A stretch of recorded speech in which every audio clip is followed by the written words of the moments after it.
Olá pessoal, bem-vindos ao nosso giro semanal sobre o mercado financeiro. E o estresse tem dominado o mercado nos últimos dias e a volatilidade tem sido a palavra do mercado financeiro. Aqui no Brasil, preocupa a guerra instalada entre o governo federal e o Banco Central. Lá fora, os temores com a economia norte-americana de que os Estados Unidos possam entrar em recessão têm tirado o sono do investidor. E a variável econômica que mais tem mostrado essa volatilidade é justamente o câmbio.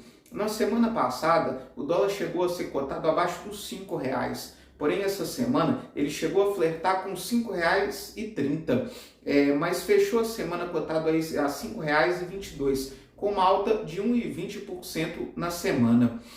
Falando um pouco aqui do Brasil, a crise instalada aí entre o governo federal e o Banco Central, ela começou aí com as críticas do presidente Lula ao presidente do Banco Central, Roberto Campos Neto, ao comunicado depois da última reunião, dizendo aí que foi um comunicado muito duro. Além disso, criticou inclusive as metas de inflação. Isso acabou sendo aí endossado por outros dirigentes do Partido dos Trabalhadores, como a presidente do partido, Gleisi Hoffmann, que inclusive chegou a chamar a meta de inflação de 3% de inexequível.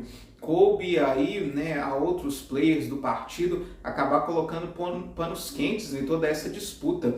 Foi o caso de Alexandre Padilha, ministro das Relações Institucionais, que na quarta-feira deu declarações aí de que não existe nada dentro do Palácio do Planalto no sentido aí de revogar a autonomia do Banco Central e nem mesmo de mexer com as metas da inflação. Apesar que o PSOL anunciou aí que vai entrar com um projeto na Câmara dos Deputados para poder revogar a independência do Banco Central. Porém, os presidentes das duas casas, tanto Arthur Lira quanto Rodrigo Pacheco, deram declarações de que esse tipo de medida aí não vai caminhar dentro do Congresso Nacional, e Arthur Lira chegou a declarar, inclusive, que a independência do Banco Central é uma tendência mundial. Bruno Serra, que é um dos diretores do Banco Central, deu também declarações essa semana dizendo que o Banco Central ele é uma instituição de Estado, não de governo, que foi esse mesmo Banco Central que, quando precisou, levou a taxa de juros a 2% para poder estimular a economia e agora teve que levar aí para 13,75% para conter a alta da inflação.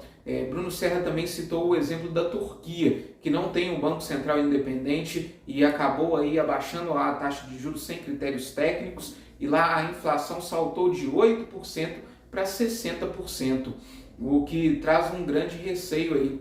Outra situação que também tumultuou o mercado financeiro essa semana foi de que o Comitê Monetário Nacional estaria estudando aí de fato rever as metas de inflação, e que Roberto Campos Neto aí até aceitaria uma elevação da meta de inflação para 2024 de 3% para 3,5%. Outro detalhe que ajudou um pouco a acalmar o mercado essa semana foi a ata do Copom. Mesmo trazendo aí críticas à questão fiscal e trazendo um tom bem duro em relação à inflação, ela trouxe um afago aí ao ministro da Fazenda, Fernando Haddad, falando aí que o pacote econômico proposto por Haddad pode sim ajudar na parte fiscal do Brasil e influenciar positivamente na inflação. Lembrando que o Comitê Monetário Nacional ele agora é formado pelo ministro da Fazenda, Fernando Haddad, pela ministra do Planejamento, Simone Tebet, e o presidente do Banco Central, Roberto Campos Neto. Em relação à economia norte-americana, o que preocupou foram as falas dos dirigentes do FED, o Banco Central norte-americano. Primeiro foi Jerome Powell, que fez um discurso aí meio ambíguo. Primeiro ele falou que de fato a inflação vem dando sinais de arrefecimento, mas ele lembrou o mercado de trabalho pujante nos Estados Unidos. O último payroll trouxe uma criação de trabalho aí acima de 500 mil de vagas, bem acima daquilo que era esperado, e mostra que o mercado de trabalho nos Estados Unidos continua aquecido, e isso pode influenciar a inflação. E outros dirigentes do Banco Central norte-americano que discursaram ao longo dessa semana também foram nessa mesma linha, dessa preocupação. Porém, por outro lado, grandes empresas norte-americanas continuam anunciando aí cortes de pessoal bem significativos. Foi o caso dessa semana de Disney, eBay, Yahoo, entre outras empresas, todas elas anunciando aí cortes de pessoal. Outro ponto que preocupa é a inversão da curva nos Estados Unidos. Os títulos de renda fixa de 2 anos vêm pagando bem mais do que os títulos de renda fixa de 10 anos. E uma inversão de curva lá dessa magnitude a gente só viu há 40 anos atrás, quando os Estados Unidos entrou em uma recessão muito forte. Então isso traz aí preocupações do mercado de que, de fato, a economia americana vai entrar em recessão e não vai conseguir combater a inflação sem ter aí uma recessão econômica. Nós tivemos ainda 2 decisões sobre taxa de juros que mexeram com o mercado essa semana. Primeiro foi a Austrália, que elevou sua taxa básica de juros em 0,25 ponto percentual, agora para 3,35, e anunciou no comunicado que vai precisar continuar subindo a sua taxa de juros. Quem também surpreendeu foi o México, que acelerou a alta de juros, dessa vez aumentou sua taxa básica de juros em 0,5%. A taxa básica de juros no México agora está em 11%. E o Banco Central mexicano anunciou que a inflação ainda não dá sinais de arrefecimento por lá e eles vão precisar sim continuar subindo taxa de juros. Nós tivemos ainda a divulgação do IPCA de janeiro, que veio com uma alta de 0,53%, abaixo daquilo que era esperado. Se esperava uma alta de 0,57%. A inflação acumulada nos últimos 12 meses está em 5,77%. Essa inflação abaixo do esperado favoreceu principalmente a renda fixa.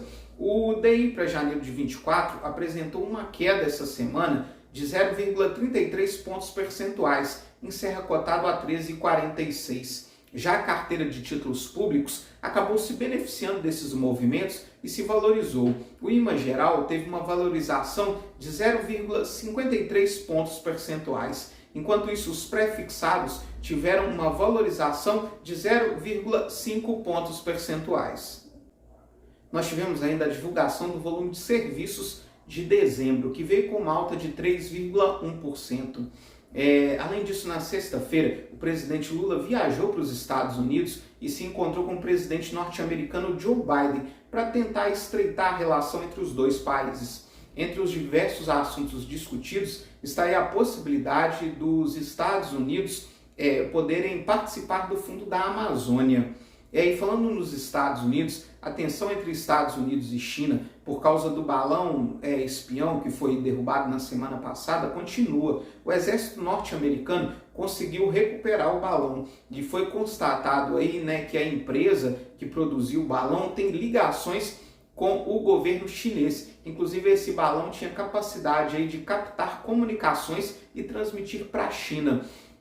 A China respondeu dizendo que a derrubada do balão foi desnecessária, mas o presidente Joe Biden chegou a declarar aí que caso a China ameace a soberania norte-americana, que os Estados Unidos podem retaliar.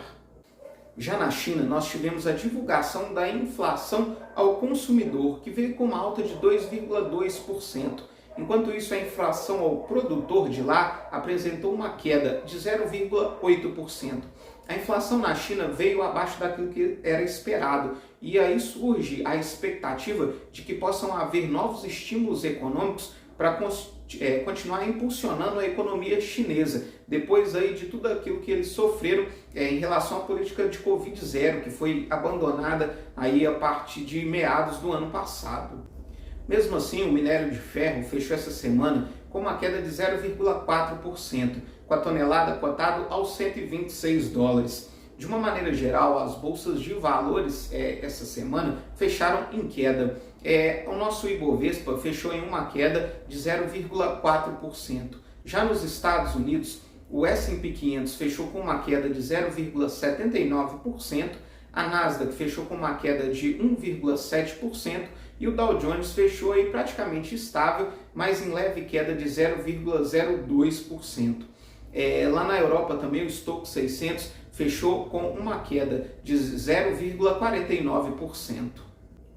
Só o petróleo fechou em forte alta essa semana. O petróleo fechou com uma alta de 8,19%, com o barril Brent, referência para a Petrobras, cotado aos $86,49. Dois fatores explicaram essa alta expressiva do petróleo. primeiro deles foi a Rússia, que anunciou que vai cortar sua produção de petróleo em cerca de 500 mil barris diários a partir do mês de março, em represária aí às sanções impostas pela União Europeia ao petróleo russo. Outra questão também que afetou bastante o preço não só do petróleo, mas abalou de forma drástica, né, as questões na Ásia e na Europa, foi o terremoto extremamente forte que atingiu Turquia e Síria. Já são mais de 11 mil mortos constatados, além de diversos desaparecidos. O país está completamente destruído, principalmente a Turquia foi quem mais sofreu com esse terremoto, e isso aí interrompeu a produção de petróleo por parte da Turquia, além de fechar portos e dificultar as exportações. A Bolsa de Istambul teve que ser fechada e, além disso, o governo da Turquia decretou o estado de emergência pelos próximos 3 meses. Para a semana que vem, nós temos divulgação dos dados de inflação dos Estados Unidos, da Argentina e do Reino Unido. O Reino Unido divulga ainda dados sobre o desemprego. Aqui no Brasil, nós vamos ter a divulgação do IBC-BR, que é considerada aí uma prévia do PIB. Fica também a expectativa pela entrevista de Roberto Campos Neto no programa Roda Viva, já na segunda-feira, e principalmente aí como ele vai lidar e responder as perguntas em relação a essas desavenças entre o governo federal e o Banco Central. Muito obrigado e até a próxima semana.